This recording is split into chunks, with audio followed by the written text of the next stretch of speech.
তেখেতে ক'লে যে KRC Hotel want to invite me on the event of this beautiful new year that we are here today all together.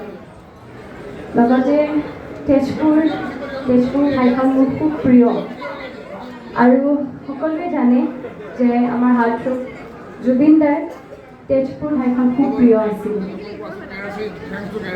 Thanks to KRC, মই যিমান পাৰি thanks কম সিমান পাৰি কম হ'ব। Thank you so much Sanjayji once again. Thank you so much ma'am and each and every staff member. You are so good. Thank you so much.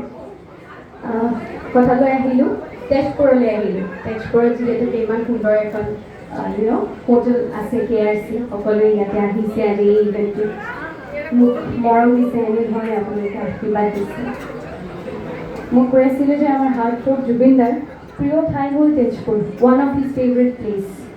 তেজপুৰৰ লগত মোৰ এটা খুব বেছি এটাচমেণ্ট আছে বুলি কৈছোঁ কাৰণ জুবিন দাৰ লগত যেতিয়া মই প্ৰথমবাৰ কাম কৰিছিলোঁ, দাদাৰ লগত মই অভিনয় কৰিছিলোঁ মনৰে কইনা মোৰ গীতটিত। মনৰে কইনা মোৰ এৰি গুচি গলি মোক কোনোবা দূৰ পশ্চিমলৈ। আপোনালোকে এই গীতটো শুনিছে, দাদাৰ কণ্ঠত শুনিছে, বহুতবাৰ শুনিছে। দাদাই যিমান ষ্টেজ শ্ব' কৰিছে সকলোকে গাইছিলে এই গীতটো আৰু এই গীতটোৰ যদি ভিডিঅ' আপোনালোকে চাইছে, তাত মই দাদাৰ লগত প্ৰথমবাৰ অভিনয় কৰিছিলোঁ। চ' তেতিয়া দাদাই কৈছিলে আৰু যে তেজপুৰ মোৰ খুব প্ৰিয় ঠাই আৰু তাত আমি মনৰে কইনা শ্বুট কৰিম। সেই প্ৰথমবাৰৰ বাবে মই তেজপুৰ আহিছিলোঁ তেতিয়া 2021ত আৰু মোৰ আহি ইমান বেছি ভাল লাগিলে। ইয়াৰে মানুহবোৰ ইমান মৰমীয়াল, আজিও ইমান মোক মৰমেৰে আঁকোৱালি লৈছে, সকলোৱে ইমান মৰম দিছে, খুব বেছি ভাল লাগিছে। আৰু তেজপুৰতে দাদাই মোৰ মাক কৈছিলে, মা আৰু বাকী আমাৰ কাষ্ট এণ্ড ক্ৰু মেম্বাৰ্ছ আছিলে, যেতিয়া মনৰে কইনা গীতটি আমাৰ শ্বুটিং হৈ আছিলে তেতিয়া ওচৰতে মা আছিলে, মই বিহাইণ্ড দ্য মানে in front of the camera মই শ্বট দি আছিলোঁ। তেতিয়া দাদাই খুব অবজাৰ্ভ কৰেতো জুবিন দাই, তেতিয়া সেইটো সময়ত মাক ক'লে যে তাইক নকবি, মই তাইক এটা ছাৰপ্ৰাইজ দিম, তাই মোৰ চিনেমাত মোৰ লগত অভিনয় কৰিব লাগিব। চ' তেনেকৈ ক'লে মাক। মই তেজপুৰৰ পৰা গ'লোঁ, মই গম নাপাওঁ এইটো কথা যে দাদাই ছাৰপ্ৰাইজ দিম বুলি কৈছে। ইনফেক্ট মোৰ মাও কোৱা নাই, she is also' present here today. তাৰপাছত তেনেকৈ যেতিয়া আমাৰ লাষ্ট ডে শ্বুট আছিলে মনৰে কইনা গীতটি পানীখাইটিত গুৱাহাটীত, তেতিয়া মোক কৈছে যে মোক দাদাই মৌ বুলি মাতিছিলে, তই মোৰ সপোনৰ ছবি ৰৈ ৰৈ বিনালে মোৰ লগত অভিনয় কৰিব লাগিব। চ' তেনেকৈ ৰৈ ৰৈ বিনালে হ'ল আৰু আজি মই আপোনালোকৰ মৰমৰ মৌ হৈ এই নতুন বছৰটোত আহিছোঁ। আজি যি মৰম আৰু আশীৰ্বাদ আপোনালোকে মোক দিছে, আগলৈও থাকিব বুলি মই আশা কৰিছোঁ।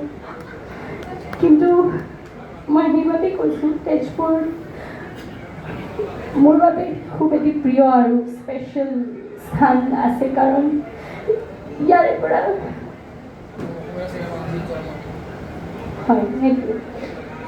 পৰা সকলোখিনি আৰম্ভ হৈছিলে। আজি যি এটা চিনাকি মই পাইছোঁ এই স্থানৰ পৰা আৰু কেৱল দাদাৰ বাবে। নতুন বছৰ আহিছে কিন্তু জুবিন দা নাই বুলি কেতিয়াও ক'ব নোৱাৰিম। দাদা ফিজিকেলি নাই, but he will always remain in our heart. দাদাই সদায় থাকিব আমাৰ অন্তৰত। আই এম ছ' চৰি নতুন বছৰ তাতে মই এইখিনি কথা কওঁতে আৱেগিক হৈ গ'লোঁ কাৰণ জুবিন দালে খুব মনত পৰিছে।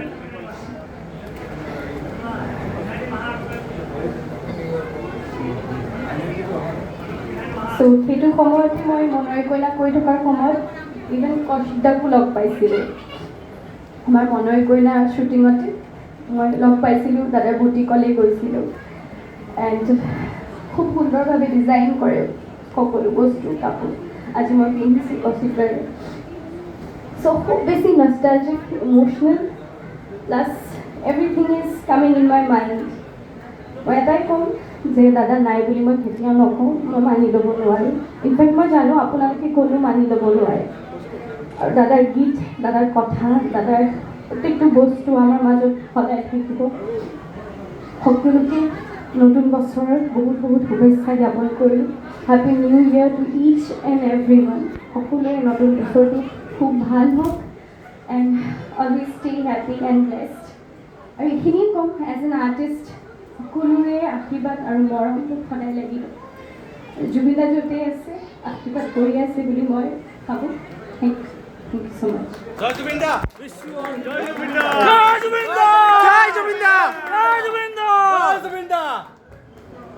I'm really grateful to Mosumi. Tezpur is an eternal city of romance. য'ত অসমৰ